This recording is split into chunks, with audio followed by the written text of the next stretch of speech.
Good evening and welcome to the evening news for today, Tuesday, April 5, 2022. I am Jemima Holmes. Thank you for tuning in. Now let's take a look at some of the lead stories tonight. Norton preparing to take up role as opposition leader as GECOM gets green light to extract names. Sexual offenses lead cases as DEMERARA criminal ASSIZES opens.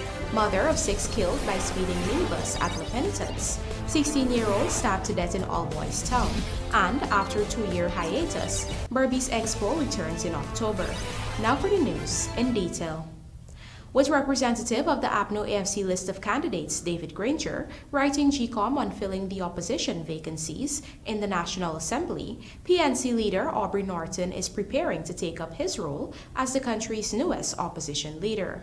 In this Gerald Bryan report, Norton detailed some of his priorities as opposition leader, as well as his plans for the current parliamentary makeup of the APNO AFC. Here's a look. Representative of the APNO AFC list of candidates, former President David Granger, has already written to GECOM asking that the names of Aubrey Norton and Valda Lawrence be extracted. Norton and Lawrence have been selected to fill the vacancies in the National Assembly following the controversial resignations of Joseph Harmon and Nicolette Henry. Riding on a mandate from the PNC faction of the APNO AFC, Norton is already preparing to take up the position as the country's newest opposition leader. During a press conference on Tuesday, Norton said he is of the view that the party must make more use of the Freedom of Information Act. He was also asked whether there would be any changes to the opposition parliamentary side once he is elected as opposition leader, such as persons being recalled. But let me say this to you. There are a number of priorities, but I do not want to signal almost immediately what is it I intend to do.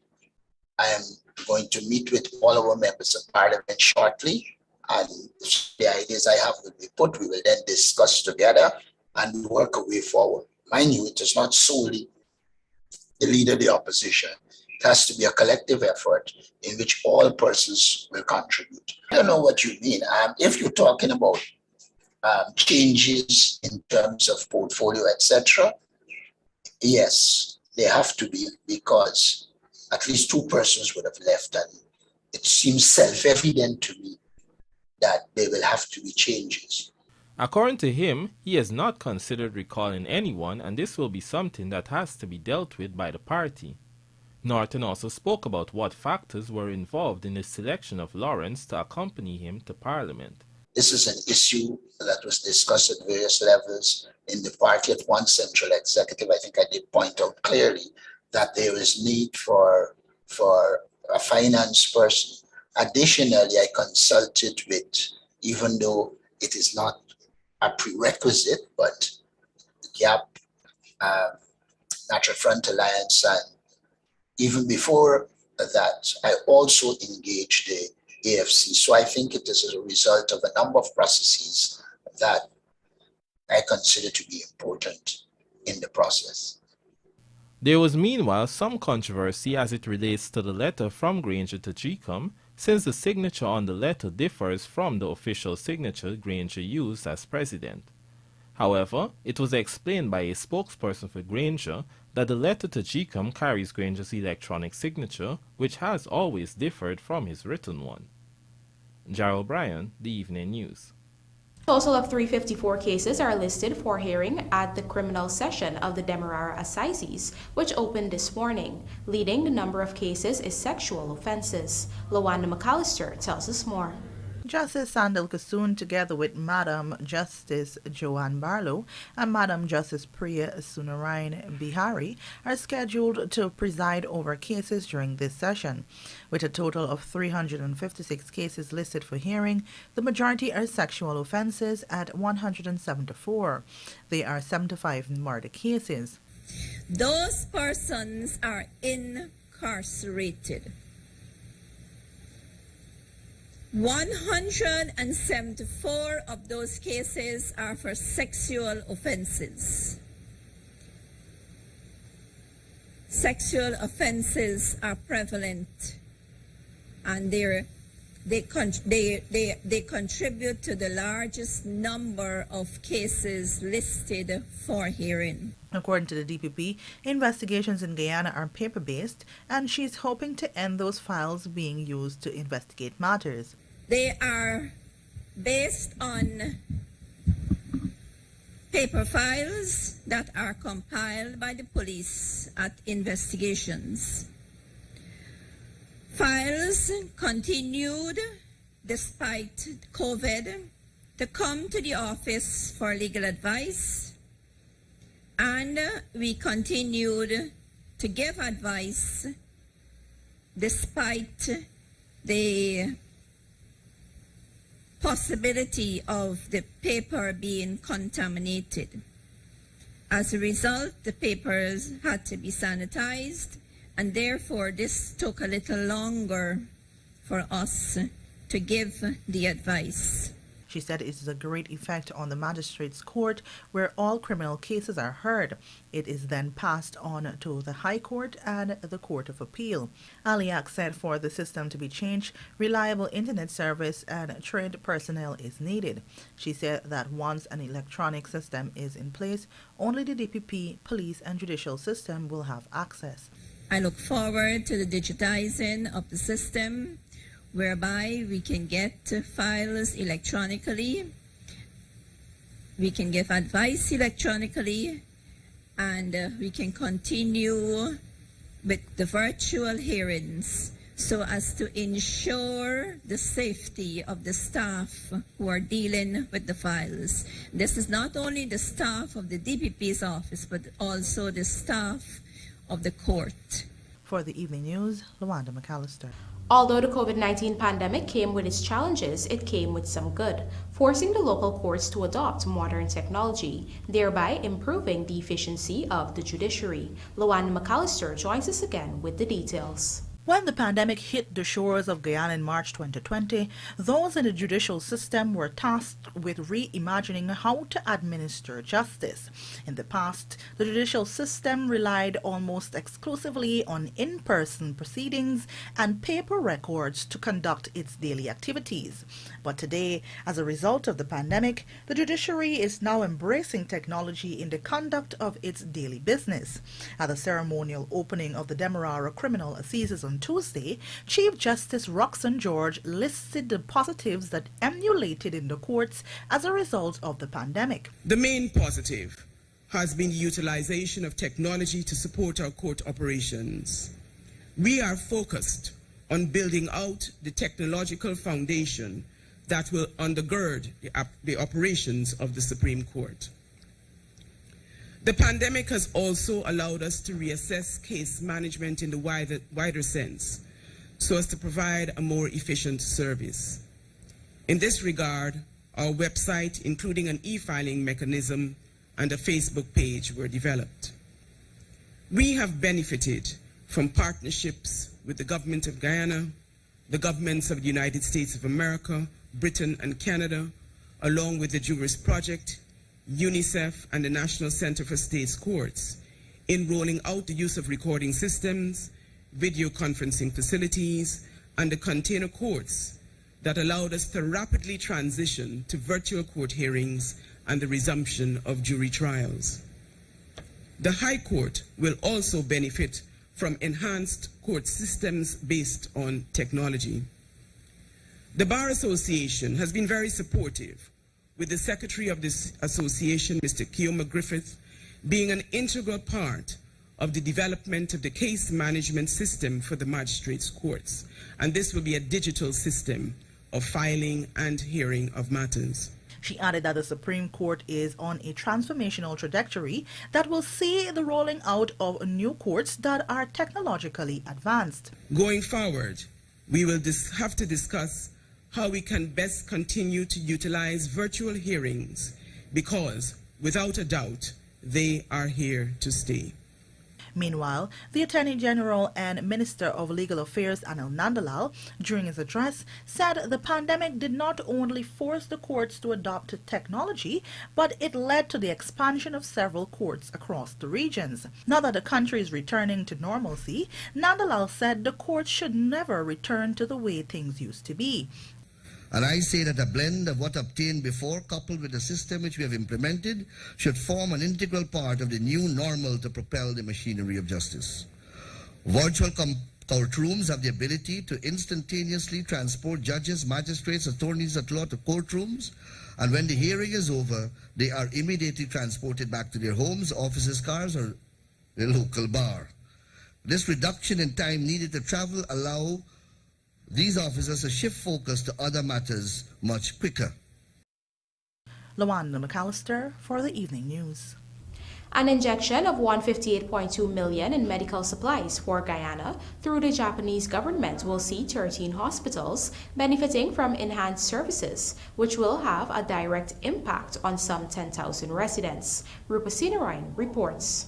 This initiative forms part of a wider project geared at enhancing healthcare through medical supplies in Guyana, Belize, Suriname, and Trinidad and Tobago. The government of Japan would have allocated $4.6 million to these countries and tasked the United Nations Office for Project Services to procure the supplies. October 2021 marked the commencement, and Tuesday's donation continued the fulfillment of this project. The Japan donation for Guyana totalized $791,000, included 4 ambulances, Land Cruiser, 4 diagnostic digital mobile imaging units, autoclaves, ECG recorders, 39 pulse tabletop oximeters, you can see it here, and 8 portable ultrasound scanning systems. The medical equipment has been distributed in 13 hospitals across the country to benefit more than 10,000 people. The Japanese ambassador to Guyana and Trinidad and Tobago shared his government's efforts since the pandemic started to aid vulnerable populations. Since the start of the pandemic, the government of Japan has mobilized various kinds of assistance as a demonstration of international solidarity. Japan remains one of the largest contributors to the COVAX facility, having committed $1 billion to this initiative. Health Minister Dr. Frank Anthony informed that the ambulances have already been put in use in various regions. When we evaluated where our needs were, we felt that we needed ambulances to transport patients from various locations, and more so in the hinterland locations. And that is why we choose these types of ambulances that are off-road vehicle. And we got 4 of them, and they have been sent out to those regions where it would make a big difference and a big impact.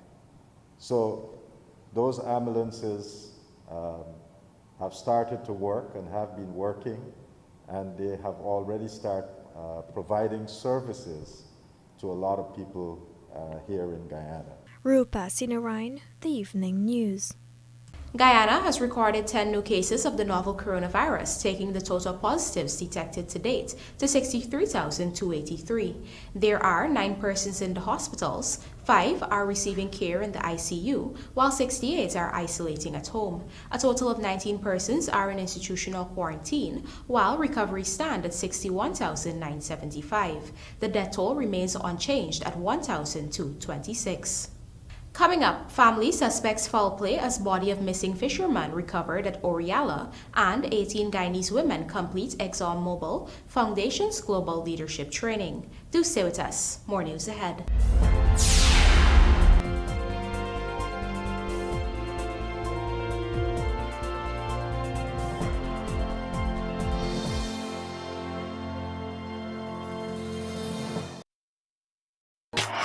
You taste the cheese, you hear the crunch. Grab a zoomers and zoom into fun. And with the first taste, you feel like you don't want it done. Blast off to a whole new place with every single bite. The cheesy goodness bring your taste buds alive. So let's just zoom into fun with this wheel-shaped light. Zoomers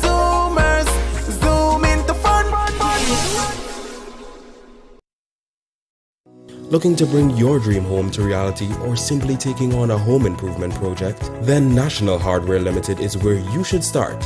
Let us put that touch to your home.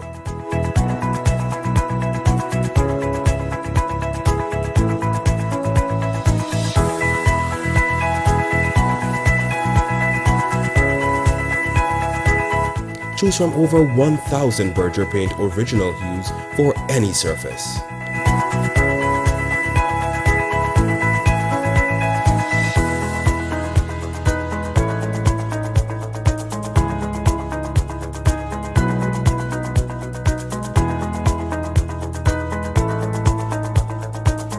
We are known for our trusted brands such as Westinghouse, Philips, Satco, Rubbermaid, Pyrex, Gibson Home, and so much more. National Hardware Limited, your do-it-best store, located in downtown Georgetown and industrial site Rheinveld. Combo pack up, we feeling best. Sunshine stacks above the rest. There is no contest, it's the best mix, so we feeling best. Best value to how you feeling. Ole cheesy, Zumas, ripples, and more combo pack of flavors galore, yeah. Combo pack up, we feeling best. Sunshine stacks above the rest. There is no contest, it's the best mix, so we feeling best. Sunshine Snacks Combo Pack, now with a new look and new mix. Grab your pack today. Best mix, so we feeling best. At John Lewis Styles, we carry only first quality men's and women's clothing, footwear, and accessories. As authorized dealers, our items come directly from the manufacturing brands and are available in all sizes and colors. What we sell was never on display in another store. It's time you know the truth about what you buy. Come visit us on Waterloo Street. John Lewis Styles, simply different.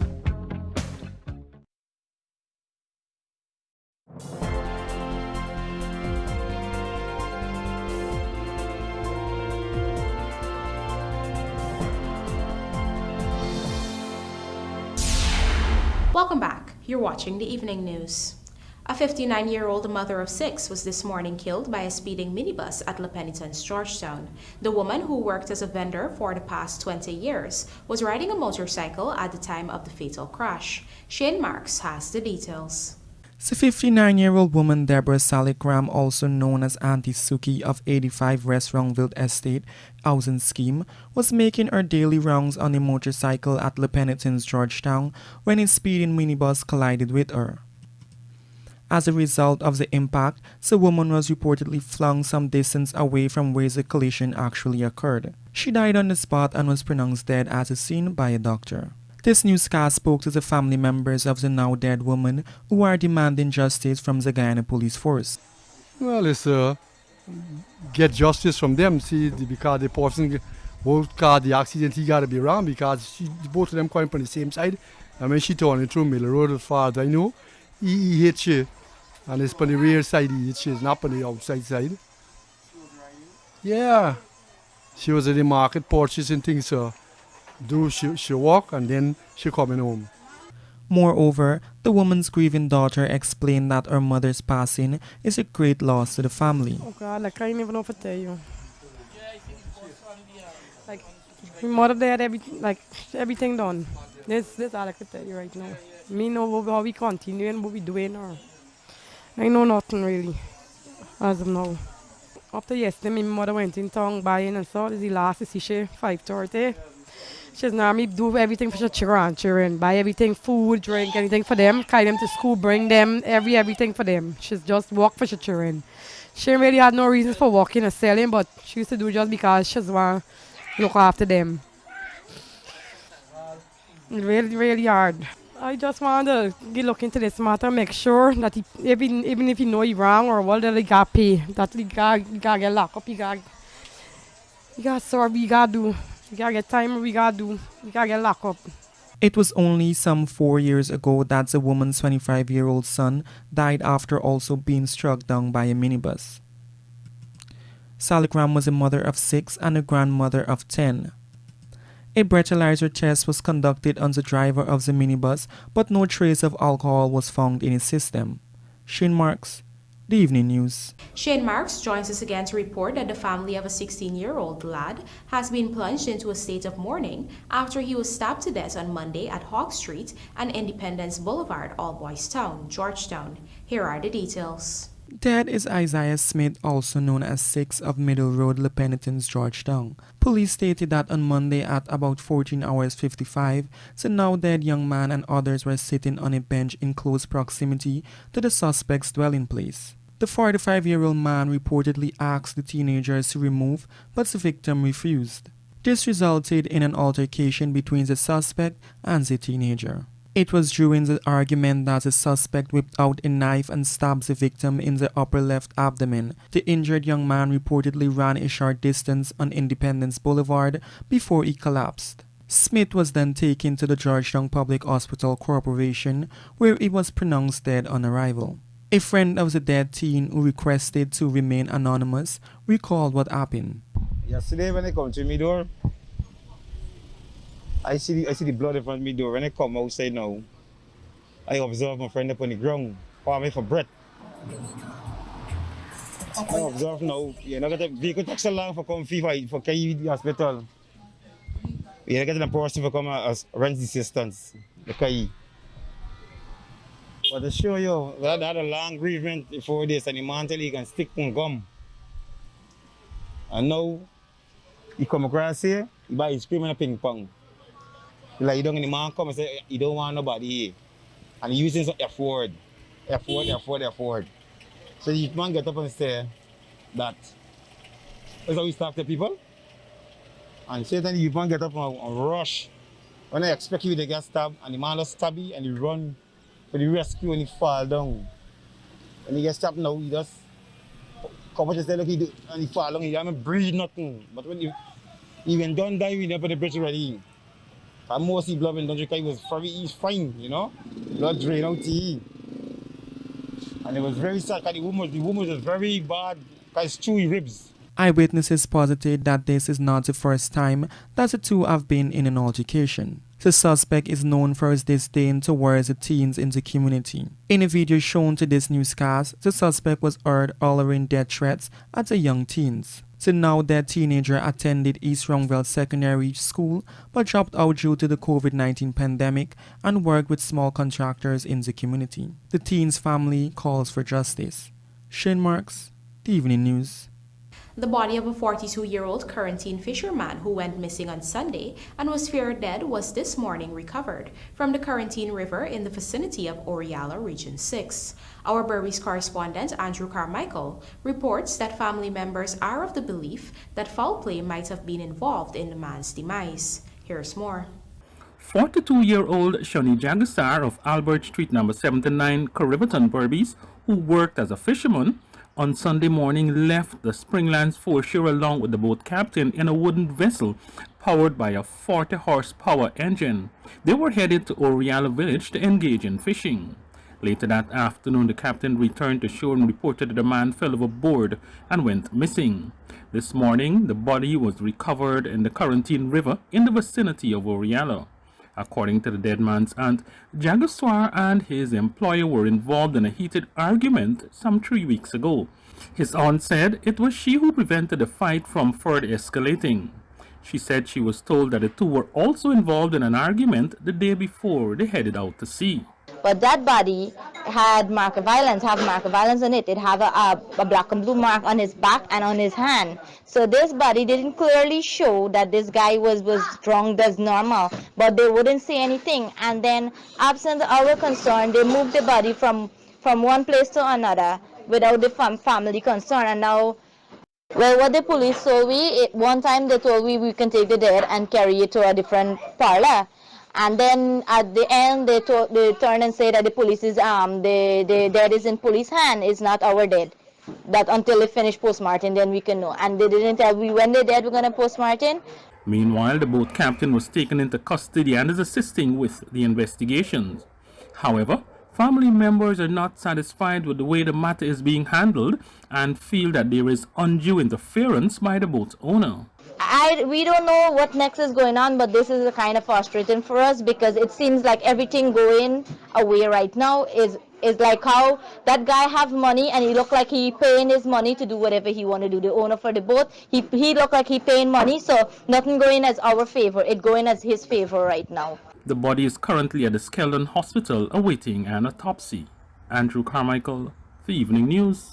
After a 2-year hiatus as a result of the novel coronavirus pandemic, the dynamic BERBICE Expo and Trade Fair is set to return in October 2022. Organized by the Central Quarantine Chamber of Commerce, the event will feature a wide range of exhibitors across the manufacturing, service, and retail industries. Our BERBICE correspondent Andrew Carmichael joins us again with the details. The last BERBICE Expo and Trade Fair was held in 2019. That was the event's 16th edition. President of the Central Quarantine Chamber, Mohammed Rafiq, speaking with the media on Monday, said the organization is planning to have this event returned this year during the second week of October. We are going to start with our plans, but we'd like it to get out here for all the businesses and companies who might be interested. We are working to have Expo this year. We are hoping that with a break in 2 years, we would like to see the Expo back again. To encourage all the stakeholders and new entrepreneurs to get in touch with the chamber as early as possible. Because we expect this Expo to be a very huge one. But the people out there are looking forward for this, and you will have your money worth. The annual Expo places the spotlight on business entities across Guyana and serves as a means of strengthening ties between the BERBICE business community and those outside of the region. It also highlights local products and creates opportunities not only for the major manufacturers, but also for the small man as well. We are going to be writing all the stakeholders pretty soon, so they will know exactly what we have in mind. We're going to, but in the meanwhile, it's good to have the date of the Expo here so people can think about it from now on. The event is also expected to contribute to the tourism sector of the country. Andrew Carmichael, The Evening News. 18 Guyanese women have graduated from the Global Women in Management program after 6 months of training in leadership and management skills. Find out more in this LaWanda McAllister report. The ExxonMobil Foundation-sponsored program was launched last September. The 18 participants were drawn from NGOs, community institutions, women's associations, and businesses. The Global Women in Management program is designed to build the individual's capacity so they could strengthen the capacity of their institutions and businesses by implementing high-quality, replicable projects that advance their own communities. At a recent graduation ceremony, leadership coach and guest speaker Roald Dundas urged the participants to ensure they utilize their new knowledge. My challenge to you is to step forward or stride forward confidently with those new tools, understanding that tools are only as good as the hands of the person who uses them. But because you quality ladies, because you special women have embraced this initiative of being leaders and not just another person in a manager position or in a position of responsibility, you know your role as leaders is about making a difference. Meanwhile, ExxonMobil Guyana's Community Relations Manager Susie Diabaru noted that the company's support for the program is in keeping with its core beliefs. Enhancing the communities in which we live and operate is an important aspect of ExxonMobil's social responsibility. Providing opportunities like this program forms part of our commitment to women's empowerment, and knowing, as we do, that empowered women empower others. I am truly excited to see how you infuse that into your communities. The program offered weekly, live facilitated sessions along with self-guided assignments, group work, and workshops. Participants also received coaching and are now part of a global and country-level alumni network of almost 1,000 women from 77 countries. The ExxonMobil Foundation has invested some $40 million in the local GWIM project in support of women empowerment. For the Evening News, I am LaWanda McAllister. And now for a look at the bridge reports. The Demerara Harbor Bridge is scheduled to be closed on Wednesday, April 6th at 4 hours for a period of 1.5 hours. Meanwhile, the Berbice River Bridge is scheduled to be closed on Wednesday, April 6th at 6 hours 30 for a period of 1.5 hours.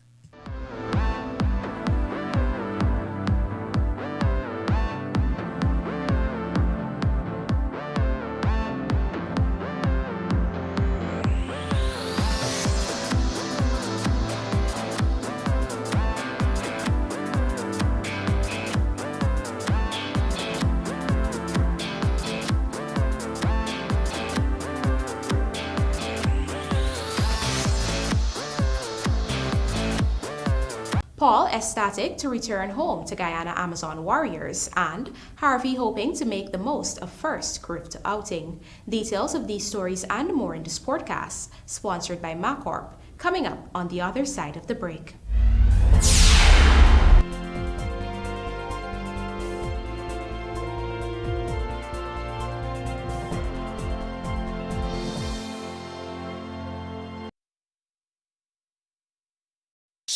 It happens. Your septic tank is full. All the waste from your toilet goes into your septic tank through the sewage line.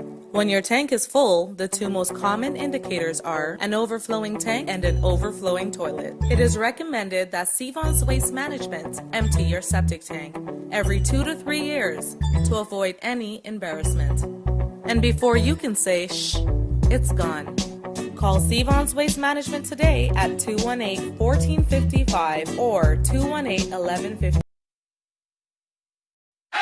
Try our virtual sports and win big with so much matches to choose from. Betting starts at $100. Play for your chance to win. Log on to www.superbet.gy or visit any one of our agents to place your bets. Terms and conditions apply. Have fun and play responsibly. Must be 18 and over. Miners, welders, and contractors. Have broken parts caused you tremendous downtime? Do you need an extra heavy-duty, dependable welding machine that will get the toughest jobs done and can also double as a generator to power all of your tools? Well, your #1 industrial solutions provider Sylvies has you covered. We currently have in stock the Hobart Champion Elite Arc Welder and Generator. This capable electric start generator produces up to 11,000 watts of AC power to run tools, work lights, or backup power during an outage. It can simultaneously deliver 150 amps weld output and 8,000 watts of generator power, and can run up to 14 hours on one 12-gallon tank of gas. This portable generator handles mild steel, stainless steel, and cast iron with a maximum thickness of ½ inch in a single pass. So what are you waiting for? If you can't make it to our 31 High and Hatfield Streets Georgetown location, we can deliver. Give us a call on 227-6226 or WhatsApp us on 623-7755 or visit our website sylviesonline.com. Sylvies Industrial Solution, proudly serving Guyana for over 4 decades.